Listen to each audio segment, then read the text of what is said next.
సచివాలయంలో పంచాయతీరాజ్ శాఖపై ముఖ్యమంత్రి రేవంత్ రెడ్డి సమీక్ష నిర్వహించారు. ముఖ్యమంత్రి బట్టి విక్రమార్క, మంత్రులు దామోదర్ రాజనరసింహ, పొన్నం ప్రభాకర్, సీతక్క, కొండ సురేఖ, మాజీ మంత్రి జానారెడ్డి, సీఎం సలహాదారు ఎం నరేందర్ రెడ్డి, ఎమ్మెల్సీ తీన్మార్ మల్లన్న, ప్రభుత్వ ప్రధాన కార్యదర్శి శాంతకుమారి ఇతర అధికారులతో సమావేశమయ్యారు.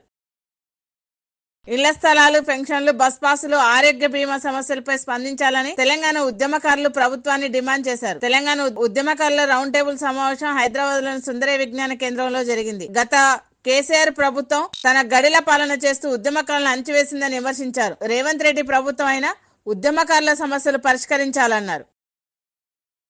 రైతు భరోసాపై రాష్ట్ర వ్యాప్తంగా రైతుల అభిప్రాయాలను కాంగ్రెస్ ప్రభుత్వం అత్యంత ప్రతిష్టాత్మకంగా స్వీకరిస్తుందని డిప్యూటీ సీఎం బట్టి విక్రమార్క అన్నారు. వరంగల్లో రైతు భరోసా అభిప్రాయ స్వీకరణ కార్యక్రమం జరిగింది. ప్రభుత్వం చాలా పారదర్శకంగా అత్యంత స్పష్టంగా రైతు భరోసా విషయంలో వ్యవహరిస్తుందని బట్టి తెలిపారు.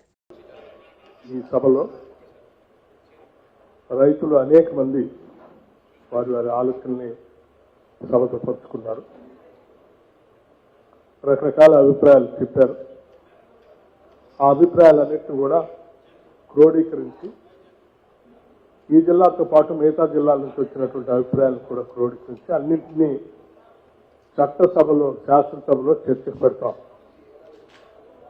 అంతిమంగా ప్రజలు చెప్పిన దాన్ని ఆ పైన సభలో అన్ని రాజకీయ పార్టీలు చర్చించి తీసుకున్నటువంటి నిర్ణయాలని ఈ ప్రభుత్వం అమలు చేస్తుంది.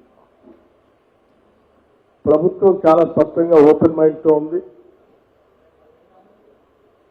ఈ పంచే మేము ఇచ్చేటువంటి ఈ సొమ్ము రైతు భరోసా పేరు మీద ప్రతి సంవత్సరం మేము ఇచ్చేటువంటి ఈ భరోసా సంబంధించినటువంటి డబ్బులు ప్రజల డబ్బులు. అది చివరికి ఈజీఎస్ ఎంప్లాయీస్, ఈజీఎస్ కూలీ వాళ్ళ దగ్గర నుంచి మొదలు పెడితే ఈ రాష్ట్రంలో ఉన్నటువంటి ప్రజలందరూ ప్రత్యక్షంగానో పరోక్షంగానో వాళ్ళు కట్టేటువంటి పన్నుల ద్వారా రాష్ట్ర ప్రభుత్వ ఖజానాకు వస్తున్నటువంటి సొమ్ము కాబట్టి ప్రజల డబ్బునే మేము రైతు భరోసా కింద రైతులకు ఇస్తున్నాం కాబట్టి ఆ ఇచ్చే కార్యక్రమాలని ప్రజలందరూ అభిప్రాయాలు తీసుకొని మేమంతా ఒళ్ళు దగ్గర పెట్టుకొని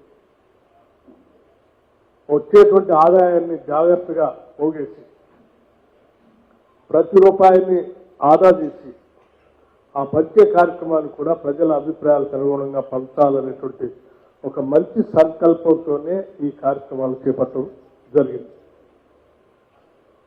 మంత్రిమండలి సమావేశంలో రాష్ట్ర ముఖ్యమంత్రి రేవంత్ రెడ్డి గారు అందరు మంత్రులతో చర్చించిన తర్వాత ఒక ఉపసంఘాన్ని వేసి మంత్రిమండలికి సంబంధించినటువంటి కేబినెట్ సబ్ కమిటీ ద్వారా రాష్ట్ర వ్యాప్తంగా ఉన్నటువంటి అన్ని జిల్లాల పర్యటన చేసి అభిప్రాయాలు తెలుసుకొని వచ్చి సభలో పెట్టి చర్చించి నిర్ణయం చేయాలని ఈ కార్యక్రమాన్ని తీసుకోవడం జరిగింది. అంగన్వాడీ టీచర్ల హెల్పర్లకు నష్టం చేసే జీవో నెంబర్ 10ని రద్దు చేయాలని తెలంగాణ రాష్ట్ర anganwadi teachers helpers union demand చేసింది. అంగన్వాడీల సమస్యలు పరిష్కరించాలని మంత్రి శ్రీధర్ బాబుకి వినతి పత్రం ఇచ్చారు. కాంగ్రెస్ ప్రభుత్వం ఎన్నికల్లో ఇచ్చిన హామీలను అమలు చేయాలన్నారు. అంగన్వాడీ టీచర్ల హెల్పర్ల జీతాలు పెంచాలని వారు కోరారు. జారీ చేసిన జీవో నెంబర్ 10ని రద్దు చేయాలని, అదేవిధంగా మెమోని రద్దు చేయాలని, అదే రకంగా ఈరోజు ఎన్నికలకు ముందు కాంగ్రెస్ ప్రభుత్వం ఇచ్చిన హామీలు మరి వెంటనే అమలు చేయాలని, సమ్మె సందర్భంగా కూడా అంగన్వాడీ ఉద్యోగులకు ఇచ్చిన హామీలు అమలు చేయాలని, కనీస వేతనం 26,000 రూపాయలు చెల్లించాలని ఒక ప్రధానమైన డిమాండ్స్తో ఈరోజు మంతని కేంద్రంలో మరి పర్యటనకు వచ్చిన ఐటీ శాఖ మంత్రి వర్యులు మరి శ్రీధర్ బాబు గారికి ఈరోజు Telangana anganwadi teachers and helpers union CITU మరి జిల్లా కమిటీ పక్షాన వినతి పత్రం ఇవ్వడం జరిగింది. వారు కూడా ఖచ్చితంగా మీ సమస్యల్ని ప్రభుత్వం దృష్టికి తీసుకెళ్తాను, సీఎం గారి దృష్టికి తీసుకెళ్తాను అని చెప్పేసి ఈరోజు హామీ ఇవ్వడం జరిగింది. ప్రధానంగా ఈరోజు 65 సంవత్సరాలు దాటిన అంగన్వాడీ టీచర్లను, హెల్పర్లను మరి బలవంతంగా రిటైర్మెంట్ చేసి మరి నామమాత్రపు రిటైర్మెంట్ బెనిఫిట్స్ ఇస్తామని చెప్పేసి మా మెమో ఇష్యూ చేయడం జరిగింది. దీన్ని మేము తీవ్రంగా ఖండిస్తున్నాం. గత 20 రోజులుగా అంగన్వాడీ టీచర్లు, హెల్పర్లు చాలా ఆందోళన చెందుతున్నారు. రాష్ట్ర వ్యాప్తంగా ఈ విషయం మీద అన్ని చోట్ల కూడా ఆందోళన కార్యక్రమాలు జరుగుతున్నాయి, రిలే నిరాహార దీక్షలు జరుగుతున్నాయి. ఈ రోజు కూడా మరి క్యాంప్ ఆఫీసుల దగ్గర కూడా ఈరోజు అంగన్వాడీ టీచర్లు హెల్పర్లు అందరూ కూడా ఈ సమస్యలు పరిష్కరించాలని మరి ధర్నా చేయడం జరుగుతుంది. కాబట్టి ఇప్పటికైనా సరే ముఖ్యమంత్రి గారు జోక్యం చేసుకొని ఈ సమస్యల మీద ఖచ్చితంగా స్పందించాలి.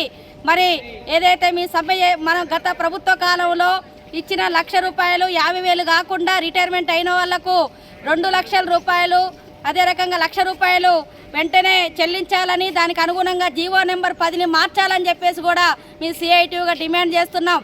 రాజమహేంద్రవరం పిడింగోయి గ్రామ పంచాయతీని కలెక్టర్ ప్రశాంత్ ఆకస్మికంగా తనిఖీ చేశారు. గ్రామ పంచాయతీల పరిధిలో పారిశుద్ధ్య నిర్వహణపై మరింత దృష్టి కేంద్రీకరించాలని జిల్లా కలెక్టర్ ప్రశాంత్ అన్నారు. జిల్లా వ్యాప్తంగా డ్రై డే నిర్వహించాలన్నారు. వర్షాకాలం దృష్ట్యా సీజనల్ వ్యాధులు వ్యాప్తి నివారణ కోసం శానిటైజేషన్, డ్రైనేజీల నిర్వహణపై ప్రత్యేక దృష్టి సారించాలన్నారు.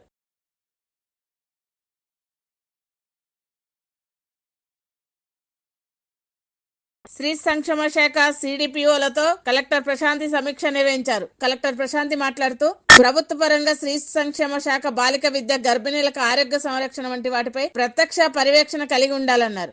బేటీ పడావో బేటీ బచావో యొక్క ముఖ్య ఉద్దేశం నిర్దేశించిన లక్ష్యాలను సాధించడమే అని స్పష్టం చేశారు. అదే విధంగా ఏదైనా ఒక సూక్ష్మ ప్రణాళిక చేపట్టడం ద్వారా ఫలితాలు సాధించడం ద్వారా సాధ్యమన్నారు. పెండింగ్ లో ఉన్న స్కాలర్షిప్ బకాయిలు విడుదల కాకపోవడంతో విద్యార్థులు తీవ్ర ఇబ్బందులు ఎదుర్కొంటున్నారని ఏఎస్ఎఫ్ రాష్ట్ర అధ్యక్ష కార్యదర్శి కసిరెడ్డి మణికంఠరెడ్డి ఆవేదన వ్యక్తం చేశారు. విద్యారంగ సమస్యలపై ఎస్ఎఫ్ఐ చలో సెక్రటరీ ముట్టడి చేపట్టారు. ముట్టడి చేసిన విద్యార్థులను పోలీసులు అరెస్ట్ చేశారు. రాష్ట్రంలో ఫీజు రియంబర్స్మెంట్ కింద దాదాపు 8,000 కోట్ల బకాయిలు పెండింగ్ లో ఉన్నాయన్నారు.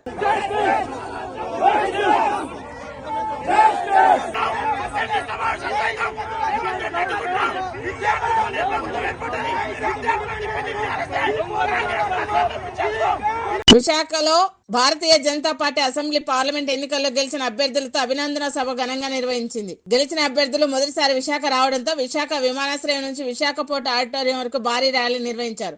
రాష్ట్రంలో బీజేపీ పార్టీని బలోపేతం చేయడం కోసం ప్రతి ఒక్కరూ పనిచేయాలని బీజేపీ రాష్ట్ర అధ్యక్షులు పురంధేశ్వర్ అన్నారు. వేదిక మీద ఉన్నటువంటి సభాధ్యక్షులు, జిల్లాధ్యక్షులు సోదరులు రవీంద్ర గారికి, అదేవిధంగా సన్మాన గ్రహీతలకి మరియు వేదిక మీద ఉన్నటువంటి అగ్ర నాయకులందరికీ, అదేవిధంగా వేదిక ముందున్నటువంటి సోదరీమణులకి ప్రతి ఒక్కరికి పేరు పేరున నా నమస్కారాలు నేను తెలియజేస్తున్నాను. ఇందాక సోదరులు రవీంద్ర గారు చెప్పినట్లుగా అద్భుతమైనటువంటి విజయాన్ని మనం 2024 సార్వత్రిక ఎన్నికల్లో సాధించడం జరిగింది. భారతీయ జనతా పార్టీ కార్యకర్తలకి పెద్దపీట వేస్తూ కార్యకర్తల్ని గౌరవించేటువంటి పార్టీ. ఎందరో మహానుభావుల యొక్క బలిదానాన్ని పునాది చేసుకుని ఎదిగినటువంటి పార్టీ భారతీయ జనతా పార్టీ.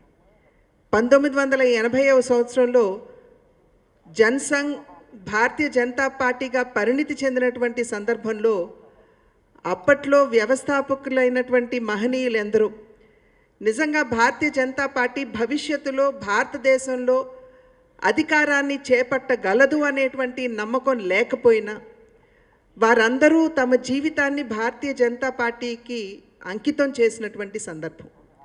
ఇవాళ నిజంగా చెప్పాలంటే అటువంటి మహనీయుల యొక్క బలిదానాన్ని పునాది చేసుకుని ఎదిగినటువంటి పార్టీ భారతీయ జనతా పార్టీ. అది శ్యామప్రసాద్ ముఖర్జీ గారు కావచ్చు, దీన్ దయాళ్ ఉపాధ్యాయ్ గారు కావచ్చు, మన అద్వానీ గారు కావచ్చు, అటల్ బిహారీ వాజ్పేయి గారు కావచ్చు, మరి ఎందరో మహానుభావులు.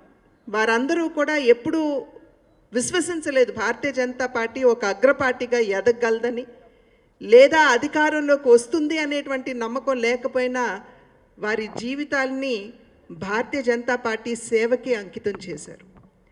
ఇవాళ నిజంగా ప్రతి భారతీయ జనతా పార్టీ కార్యకర్త వారిని ఒక ఎగ్జాంపుల్గా తీసుకుని వారి జీవితాల్ని పార్టీకి అంకితం చేయవలసినటువంటి సమయం ఇప్పుడు మన కళ్ళ ముందు ఉన్నటువంటి విషయాన్ని ఒక్కసారి భారతీయ జనతా పార్టీ కార్యకర్తలందరికీ కూడా నేను గుర్తు చేస్తున్నటువంటి విషయం.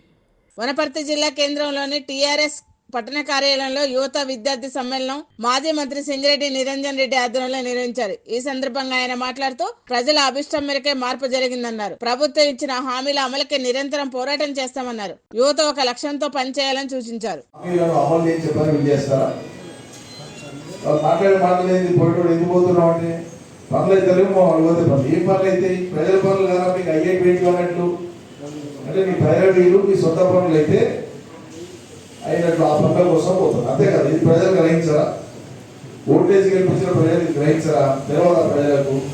పనిచేసి గెలిపించిన నాయకుల కార్యకర్తలు తెలియదా? వీటిని మేము గెలిపించారంటే లంగపోయి దాన్ని చేరాలి తింటలేదు తూతూ తింటలేదు మంది తిట్టినా సరే ఊహించినా సరే తుడుచుకుంటున్నారు తప్ప విలువలకు తెలియదు కలిసి ఉదయం ఒక కాంగ్రెస్ ఎంపీలో మాట్లాడినారు పాత మిత్రులు. కలెక్టర్లు విస్తృతంగా క్షేత్రస్థాయిలో పర్యటనలు చేసి సమస్యలు పరిష్కరించాలని సీఎం రేవంత్ రెడ్డి అన్నారు. రాష్ట్ర సచివాలయంలో కలెక్టర్లతో రివ్యూ సమావేశం జరిగింది. ప్రభుత్వం ప్రవేశపెట్టిన సంక్షేమ పథకాలను ప్రజల్లోకి తీసుకెళ్లాలన్నారు. కలెక్టర్లు క్షేత్రస్థాయి పర్యటనలు చేస్తేనే ప్రజల సమస్యలు అక్కడికక్కడే పరిష్కారం అవుతాయని డిప్యూటీ సీఎం బట్టి విక్రమార్క అన్నారు. Sneha TV please like, share and subscribe Sneha TV.